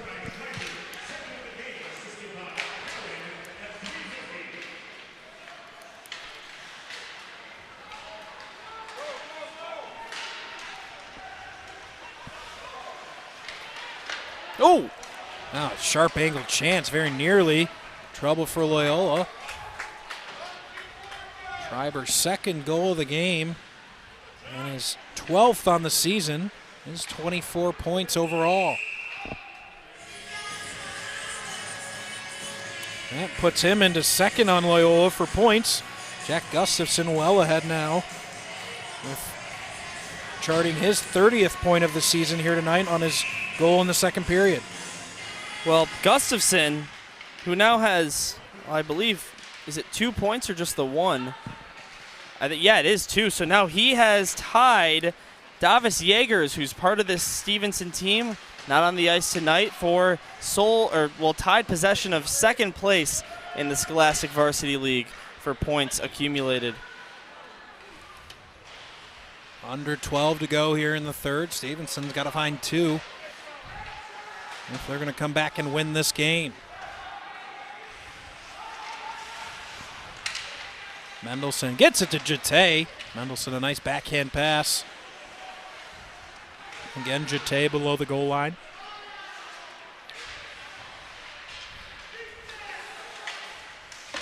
Now a shot easily gloved by O'Brien. Stevenson Patriots down by 2. This is not a familiar territory for them this season. Of course, being the number 2 team, when you run into that number 1, it gets a little difficult. But seems like the Patriots' offensive spark that I've seen them play with all season long is sort of dying here in the third period. They're going to need to get a little bit more hyped up if they want a chance to put 2 in against Loyola. Andrew called it on that first shift of the third period, the action and net front presence and energy they came out with. And really since that first shift, that first 40 seconds, haven't quite seen it from the Patriots. Now behind the net. They'll try to wrap attempt, not able to. Steele's going to play on to Lillybridge. Lillybridge takes a big whack at it and clears it. Now 2-on-1 if they hurry. Sharfstein's got the ball coming down the slot. Coming back to support was Kulik. And Stevenson should get a penalty right there on holding the stick. Not sure why that's not called. Yeah, it was a good call. It was clearly being held as Wu's now pressuring. Following it up, Stokes. He shoots. Loose right in front of O'Brien. Still loose out in front, off the side of the post. O'Brien made the initial save. It was sitting right in front of him. He just didn't see it. Very nearly led to a goal for Stevenson. You could just barely see black on that blue paint. That puck was just barely not frozen, although more than half the people in the rink thought it was. It seems to be pretty frozen right now, though. Did a full back stretch and a look down the ice, and we were still stuck in the corner. Here's a shot. A lot of traffic out in front. Backhanded shot. O'Brien sprawling. Stevenson scores! With 10:15 left in the third, Stevenson makes it a 1-goal game.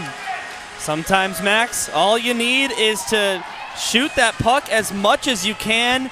Don't try and aim it all the time. Don't try and find the perfect pass. Just focus on whacking that thing in. Let's take a look at the replay here. You see it come out to the point, and then a shot comes in. It's a wrister. Somebody tried to get a tip on that, I believe O'Gradney, and then eventually, after all of that pressure, Stevenson gets the goal, and there's the celebration from Lermer. I believe he's the one that's going to get credit for that, but now the officials talking just outside the center ice circle after the goal. So now is there a discussion, Andrew, that might be a no-goal? Is that what you just kind of signaled up to me? Yeah, the officials have been meeting ever since that puck had crossed the line. They now brought in both linesmen. I'm not sure what exactly they're looking for, a high stick, kick, or something possibly before. I'll take another. I wasn't even thinking that could have been. It's a goal. Let's see what they might have been discussing. There's a lot of action in front of the net. Nothing so far that I can tell. Nothing looked questionable on that replay look.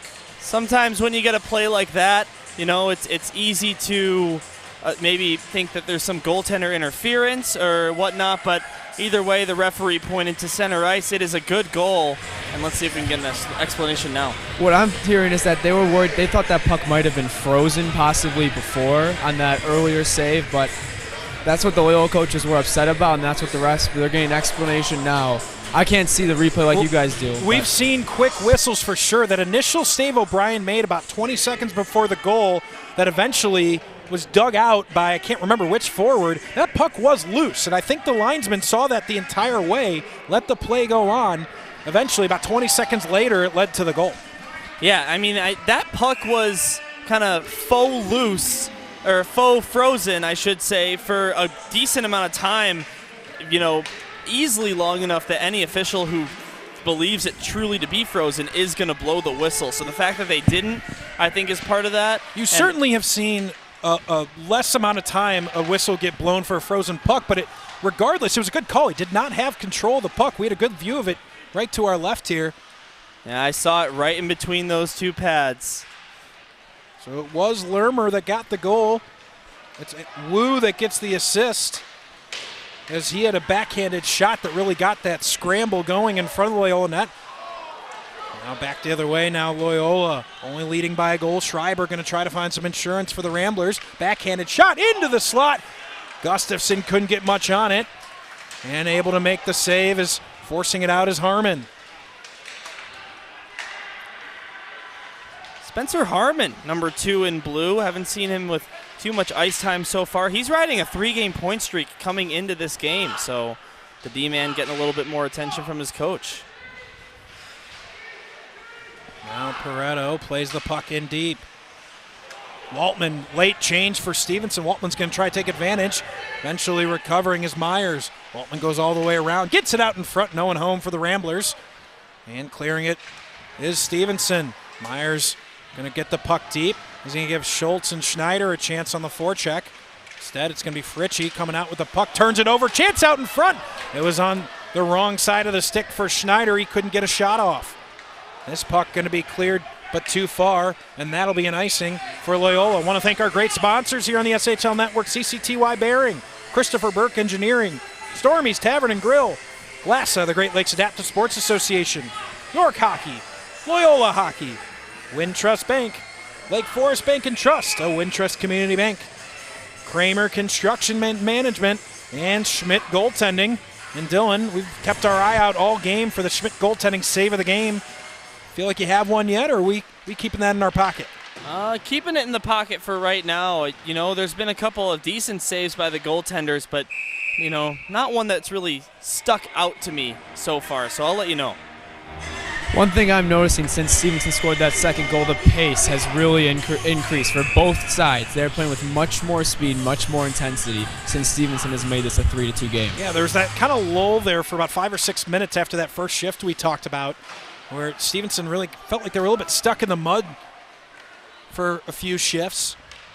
Then that whole shift that led to the goal, you mentioned about 20 seconds before the goal was scored, a really big effort play by Stevenson kept it going, and since then we've seen a lot more pace. Here's Schultz. He shoots, he scores! Brandon Schultz skates left, shoots right, and it's a tie game with 8:04 to go. Oh my, Schultz. That is just like the goal earlier by Will Schreiber. Just comes over the blue line. You see him right there celebrating with his teammates on the bench as we pull up the replay on the SHL network. Here it comes. Number 44, Green, comes over the blue line on the right wing side, comes all the way over to the top of the left circle and just fires that wrister, beats O'Brien, and Stevenson is pumped, and with just a tick over 8 minutes to go, we're tied. The Loyola bench, I believe, wanted an offsides. We've seen a few looks at it. Live, I thought it was good, and on replay, I also thought it was good. So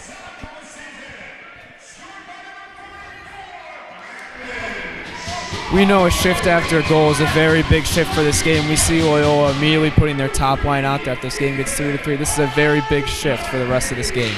Right on, Boersma, Schreiber, and Gustafson out there. They know the importance of it. It's a great catch, Andrew, and they're going to look to try to respond right away, and so far on this shift they are. Already got a shot off, keeping the puck in the offensive zone are the Ramblers.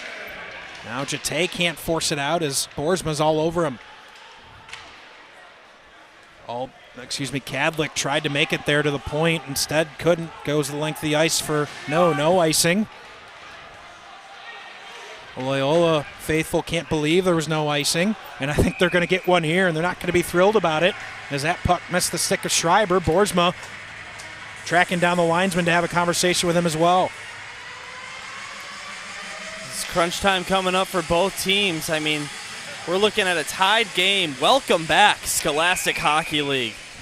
Number 1, number 2, a 3-3 game, some banging goals, and some great pace all game long. What an exciting one, and still totally up in the air. There's a reason we picked this game up, folks. We had a hunch we'd have a game like this, and we're thrilled we could bring it to you at home. Andrew Rubin alongside Dylan Ward and Max Anderson with third period action, 7:05 to go. Myers a little bit slow to get to the puck, gives Malinek a chance to catch up. Trying to spin it around and able to get the puck out is Kulik. Now Kulik forced on, takes a big hit from Baker. And Fritchie collects for Loyola.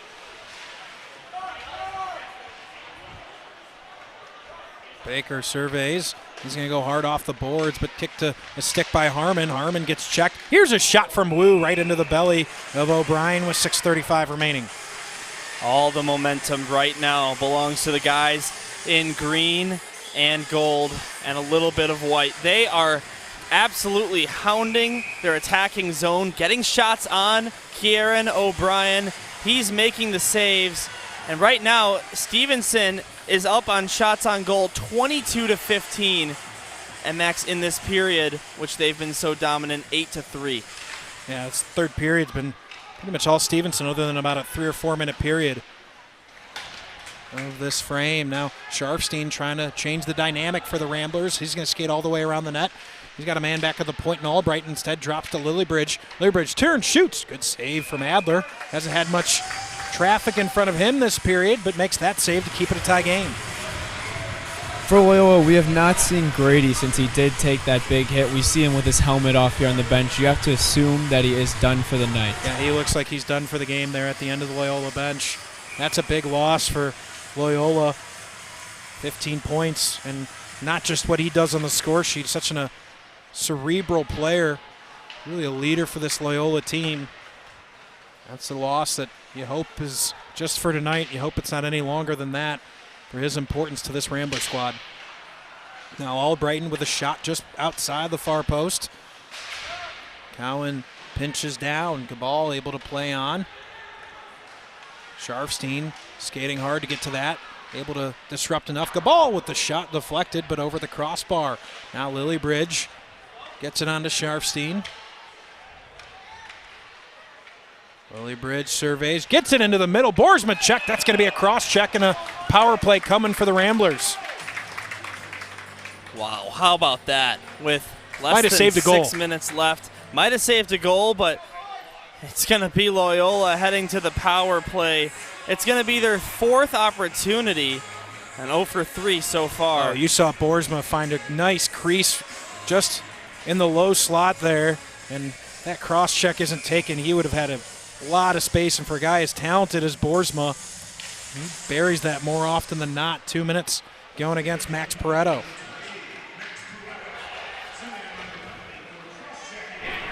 Big time save there from Adler, going post to post to Rob Schreiber at the goal. Point blank opportunity, still loose just outside the crease, following it up Gustafson.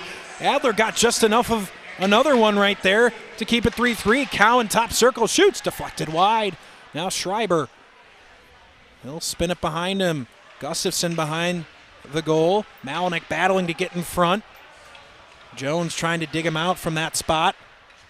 Carefully doesn't get a cross check and go down 2 guys. Gustafson up top, Cowan. Cowan shoots, pad save by Adler. I don't think he saw that. Good positioning from Adler, kept it out. Now far side, Schreiber shoots off the shoulder of Adler. Couple of really good opportunities here for Loyola to start on the first minute of this power play with 1:05 to go and 4:40 in the game. Gustafson, effort play to get the puck onto Schreiber. He shoots, another pad save from Adler. Best power play we've seen of the night by far from either team. Loyola all over. Here's another shot and a save by Adler. Schreiber whacks his stick on the ground because he felt like he had a goal, if not for the top edge of Adler's shoulder. I mean, 70 seconds into that power play, I don't think there was a moment that Loyola didn't have clear possession. They were just passing that puck all over the ice and just couldn't find one that went past the goal posts. Like you guys said, that's by far the best Loyola power play. Schreiber had 3 A-plus chances, and with a shot like his, Loyola was definitely looking to get those looks. Credit Adler. They weren't like Schreiber missed it or didn't get all of it. They were fantastic saves from Adler there to keep this game 3-3, especially that last one that we saw a couple of replays. That top corner looked open for Schreiber, but Adler was up to the task. Now slow to get back into the play was Lermer. Good ball behind the net, Lillybridge. Now back up top, Fritchie. Little bouncing puck, finally Baker able to settle. Back to Fritchie. He winds, shoots, knocked down in front. It was the skate of Harlow that stopped that one. Penalty kill really has improved for Stevenson just after that whistle with 50 seconds left on the power play. Now we're back to 5-on-5 just like that suddenly. Power play over, full strength action aside. Cowan settles it back at his blue line with 3:30 to go. Lillybridge plays Cowan. Loyola in a change. Carefully, they don't have too many men on the ice. Able to play on here. Schreiber. He backhand shot. Adler able to keep it out. Will Schreiber, maybe the best player on the ice tonight. He's had a ton of chances in addition to the goal he scored. The 2 goals he scored, I should say. Searching for that hat trick. That's off, so we'll get a whistle with 3:07 to go. But on the Loyola side, hat tricks on the year from Gabal, Gustafson, and Boersma. And Schreiber was so close to his first 3-goal performance of the year, but wasn't to be, at least not yet. 3:07 to go. I believe I do remember a Schreiber hat trick earlier this season against Glenbrook South. But oh, you are correct. He did have one. Excuse me, I missed that on my call sheet. Good ear, Dylan. Oh, I got you. And of course, the team broadcaster for GBS. He sees a ton of SHL action. Well familiar with most of the teams, and I make my way around. And then we recruited him here for the SHL network. Here's Jones. Lost some lighting up here, makes it a little bit difficult for us, but we'll soldier on here in the broadcast booth. Mendelson gets on to Jate. Jate shoots, deflected in front. Good save, O'Brien. Back the other way comes Gustafson. He doesn't have much support, so he slows down, skates into the high slot, turns, shoots, just misses the top right corner. Now it's been some time since Stevenson had much in the offensive zone. In addition to that penalty and power play that Loyola had, it's just been mostly on the right side of our viewing here. Regulations keep slipping away. We're down to under 2. 2 minutes remaining in the third. Here's Sharfstein. He turns, shoots, crazy deflection. Bounced 2 or 3 times, very nearly off of skating in. Ritchie able to glove it and keep it in. Baker behind the net, plays on to Sharfstein. 28 turns, shoots, Pat save. I don't think Adler was expecting a shot so quickly from Sharfstein, but he was able to fight off enough of it to deflect it up into the netting. And a face-off draw with 1:42 left in the third. Well, Max, 20 games played in the SHL for Stevenson, 17 for Loyola, and those 2 teams combine in all of that for just 5 one-goal games in this season. So, I mean, these are 2 teams that are really, for lack of a better term, blowing out their opponents night in, night out, and now they find themselves completely even with each other. Top circle, Sharfstein turns, fires. Chance out in front. No one from Loyola was ready for it as Schultz stepped into it. We talked about at the beginning how both these teams are coming off extended breaks, about how that would affect their beginning, but I'm starting to see a lot of tired guys coming back to the bench. You wonder if not playing a game for that long has affected their conditioning. Certainly want to keep an eye on that as we've gone along here in the third period. I mean, an average of 20 to 25 days off is never good for hockey at the high school level. I mean, at the high school level, there are situations where a team is playing twice in one day. So to go from that kind of vibe to all that time off. And there's no way to condition, right? I mean, you can run all you want, you can skate, you can practice. There is nothing like game speed and game training that no matter how hard you train in that 24, 25-day period, it's just not the same as being out here playing a hockey game. Couldn't have said it better myself, and I know Andrew down there would agree, being a former SHL player himself. He nods emphatically. Of course, a former stalwart on the GBN Spartans over the last couple of years. He has now joined us here in the broadcast ranks. He plays college baseball and also recruited him for the SHL network. So we're bringing him from all over for all the great analysis. 1 minute to play here in the third period. Carrying it in, Mendelson. Good stick from Cowan, disrupts that play. Lillybridge tried to release up ice, but a good stick stops that. Jete skates wide. The stick of Cowan stops the play, eventually coming out with it. Jete, backhanded shot deflected. Backdoor, a lot of space. Great stick from Schreiber. Now 2-on-1, Schreiber and Lillybridge. Schreiber skates, looks, shoots. Big save, Adler. And a quick whistle, and the Loyola faithful are furious at how quick that whistle came, given how that second goal for Stevenson arguably was substantially longer held, and no whistle was called. Yeah, good news is that Adler covered that right away before a Loyola player got to it anyhow, so the whistle would have made sense had it been blown correctly, but man, Schreiber goes for the shot on that 2-on-1. Here we go, 29 to go. Cowan near point, shoots, deflected in front. Follow-up shot, big save from Adler. Just got the toe of his pad on that one to keep it out of the goal. Now Boersma. He's going to play it off the boards, was too far, so that's going to go for an icing. Take a quick peek at this Adler save. I mean, the shot comes in, it's partially deflected. You could see him just make the stop with his right toe on his pad, and with the circumstances of being tied with 30 seconds left, I think that, Max, that's got to be our Schmidt goaltending stop of the game. Good call, Dylan. We waited. We were patient. Sometimes we call it a little bit too early, and then we get a great save late, but I feel very confident that that's the save we've seen in the game. Thanks, Schmidt Goaltending, for sponsoring the save of the game. Now with 3 seconds to go, this game is taken for overtime. Jete, one last chance, shoots just over the crossbar, and we're going to head to overtime. Oh, boy. How exciting would that ending have been if Jete had fired that one home?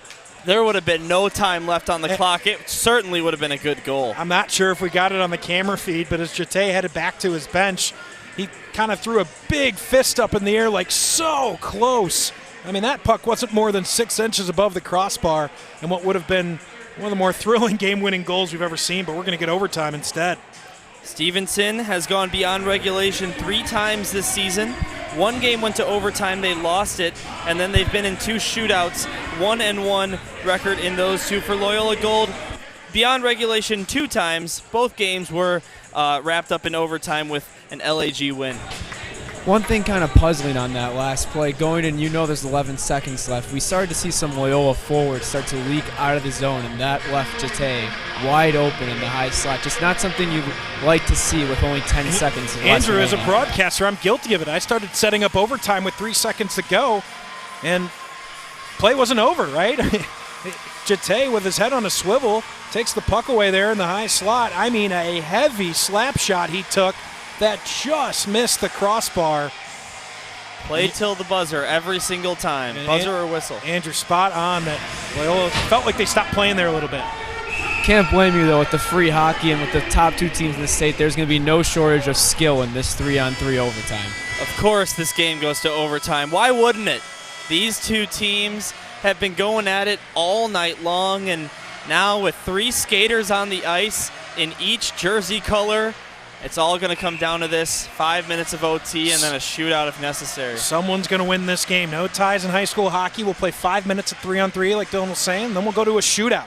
So someone's going to win here tonight. It'll be Loyola or Stevenson. 5 minutes here in overtime to figure it out. Gustafson a little bit of trouble handling that puck in his own zone. Eventually Cowan's going to settle it for the Ramblers. Saying 2 overtime wins for Loyola, 2-0 record in overtime games. I know one of those was on the SHL network earlier this season. With all that open ice and all of the firepower and speed they have, that doesn't surprise me at all. Wouldn't surprise me either if they made that 3-0 tonight.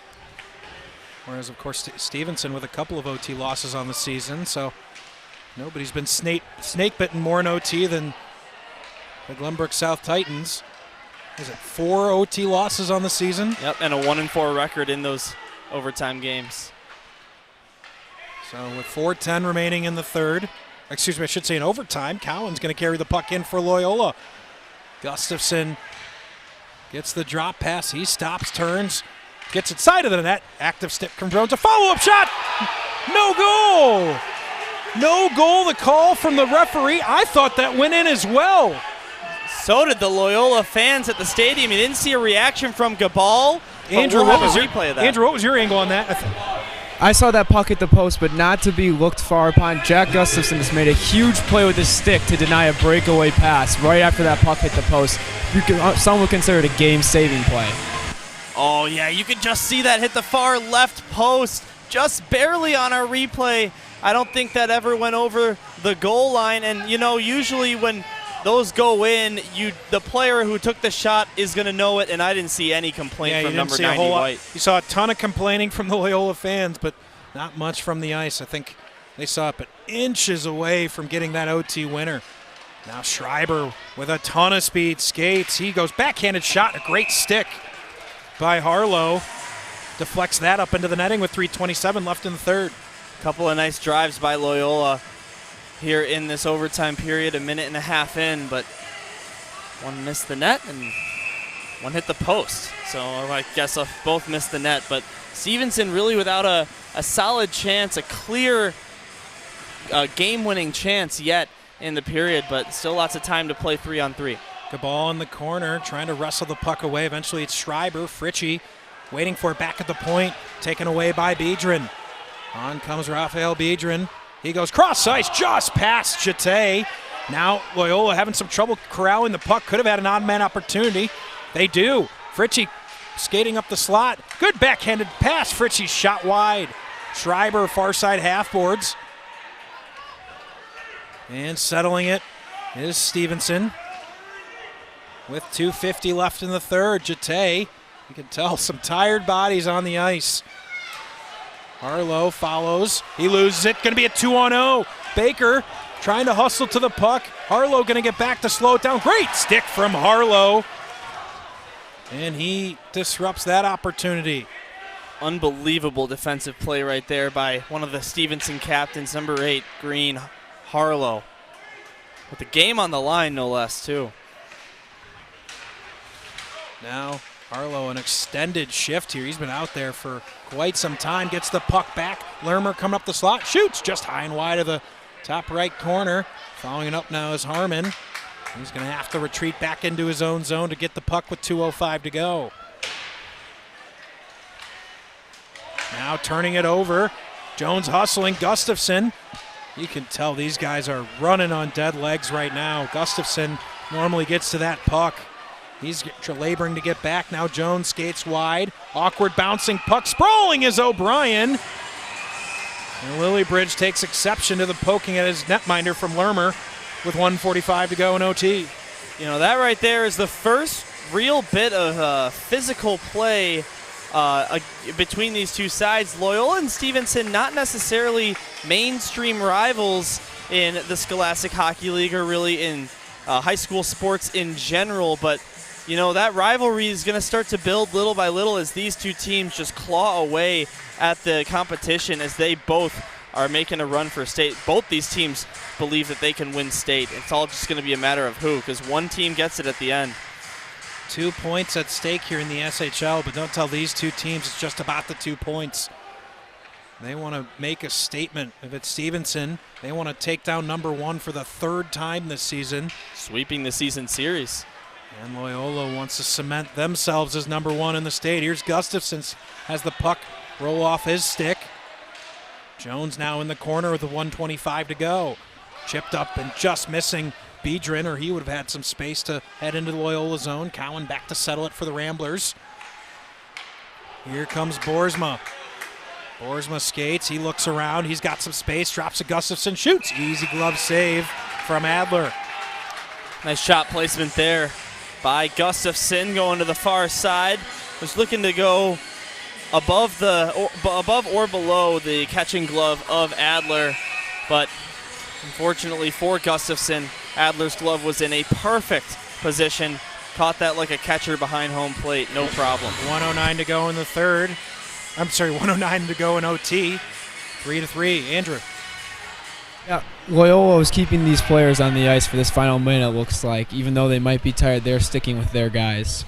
And this is really the top guys here for Loyola. 2 captains and the alternate captain in Boersma, Cowan, and Gustafson. Countering are some pretty good players on the other side for Stevenson and Jete. Harlow and Pareto. Cowan takes the puck in the neutral zone. Harlow looking to chip it out. A good stick lift from Gustafson. Now Cowan goes around one man. Not enough to get around Pareto, and cleared by Stevenson with 25 to go. These 3-on-3 moments are the times you really miss a guy like Davis Yeagers right now. Drop to Boersma, to Gustafson. Huge back check from Jones as he was just coming off a change. Or there would have been a chance for Gustafson. Now 10 seconds to go. Boersma looks to be content with taking this to OT. He's going to find Schreiber in the neutral zone. Maybe one last chance. 2 seconds to go. Here comes Schreiber. And he's just going to play off the puck. And we're going to head to a shootout. So SHL rules dictate a sudden death shootout. It will be Loyola, I believe, that will shoot first. I believe it's the home team's choice, and home team almost always goes second. So who will take the shot for each team? Oh, that is the question, right? So the goaltenders are going to switch ends here. And yeah, you said it, a one-shot each sudden death shootout. So the best way to imagine that is that the shootout's just in the third round and nobody has scored yet. And also maybe some of you guys out there don't see this happen a lot, or maybe don't watch a lot of hockey besides, you know, hockey at the high school level for whatever reason that may be. So both teams are going to get an opportunity to send one skater out there, take the puck at center ice, and as long as he's moving forward with momentum all the way, he can do whatever he wants and gets one opportunity to take a shot on the goaltender. If one team scores without reply, it's game over. Stevenson, the home team, electing to go first here. It's a surprise. Interesting. None other than Jete. Andrew, you took a few penalty shots in your life. What's he thinking here at center ice? You just got everything. You got to come in with some speed to put some pressure on the goalie. Here's Jete, carries the puck in wide, goes. Good poke check from O'Brien. Doesn't let Jete get to that forehand and find a goal. So an X on the Stevenson side. And Loyola looking for a check mark. Well, now here's Cowan's going to take the second shot. This is for the win. First shootout attempt by a Rambler in this regular season. Ryan Cowan takes the puck, skates wide. It gets quiet. He skates in, shoots, he scores! Ryan Cowan with the penalty shot winner. And Loyola, the #1 team in the state, cements their place. Comes back after what Stevenson rallied huge in the third period for 2 goals, wins it in overtime. Let's take a look at that again. Yeah, he comes over the blue line. Cowan from the left circle, almost in between the hash marks, just finds a hole in Adler. There's the reaction from the Loyola bench as they get ready to pile off. Cowan is an unbelievable skater at the defensive position, one of the better offensive defensemen you'll see in the Scholastic Hockey League. Buries the shootout winner, and Loyola, for the first time this season and for the first time in 5 SHL meetings, has a win against the Pates. I know, Dylan, I would love to see this matchup come again in SHL playoffs and the A-High State tournament. So much skill between these two teams. And Loyola coming out on top here in the SHL Game of the Week.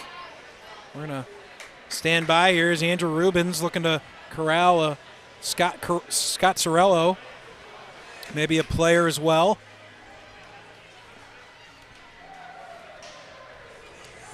Oh, I'm hoping. The 2 third-period goals from Stevenson. You saw incredible fight come back in this game, a thrilling OT, tons of chances. We're going to send it down to Andrew Rubin, who's standing by with the multiple goal scorer for Loyola, Will Schreiber. Andrew. Thank you, Max. Will, you had 2 goals today in a big matchup of number 1 versus number 2. What led to you scoring those 2 goals? Just my teammates really working hard out there, and the boys really took it to them today. How does this win propel you guys for the start of 2022 and for the rest of the season? I think we showed that we can do well against this team, and we're going to do well in the finals in state. Thank you, Coach. Being up 3-1, then having them come back to tie it 3-3, but still being able to win this game 4-3. How does that help your team moving forward? I think it just supports our mental toughness. I think there was some adversity on some of those calls, and we just fought through it, didn't quit. All right, it's tough going down like that in the third, but we fought through it. Thank you very much. Congratulations on the win, guys. Thank you, Andrew. And after nearly 4 weeks of not playing, we saw it there towards the end of the game, Dylan. Some tired legs, but Loyola gutted it out, found the shootout winner, and they take the 2 points. Stevenson gets one themselves and falls to 15-3-3, while Loyola moves to 15-3. So setting themselves up in good position to win the SHL regular season. A lot to play still, but certainly in good position. Some games in hand for Loyola Academy Gold as well. 3 stars tonight. I'm going to give the 3rd star to Alan Wu of the Stevenson Patriots, a goal and an assist.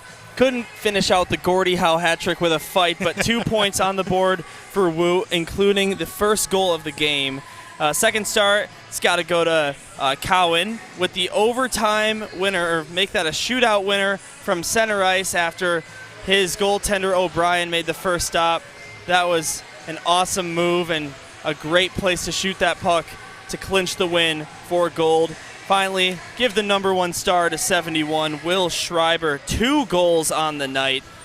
And just besides the stats, just best player on the ice all night. Eyes. Yes, best player on the ice all night. An unbelievable performance by Loyola Academy and the Stevenson Patriots all night long. Shots on goal went to Stevenson 27-22. And as for the power plays, Loyola Gold went 0 for 4 and the Patriots 0 for 2. So as we told you during the broadcast, 3 SHL games of the week. We'll be right back at it tomorrow in Addison, York, and OPRF. Our 2nd game of the week here on the SHL Network. Want to thank our great crew here tonight. Patrick Loftus on the camera duty, one of the new members of our SHL Network crew, doing an outstanding job for the network. Of course, Jimmy the Wiz Olsen bringing you all the sights, sounds, replays, graphics here tonight as well. Andrew Rubin down between the glass brought you all the great sounds, interviews, and different angles from beside the bench. And of course, for Dylan Ward, I am Max Anderson. Thank you for joining us here tonight. Come back tomorrow night to Addison Ice Arena right here on your home for SHL Hockey YouTube Live.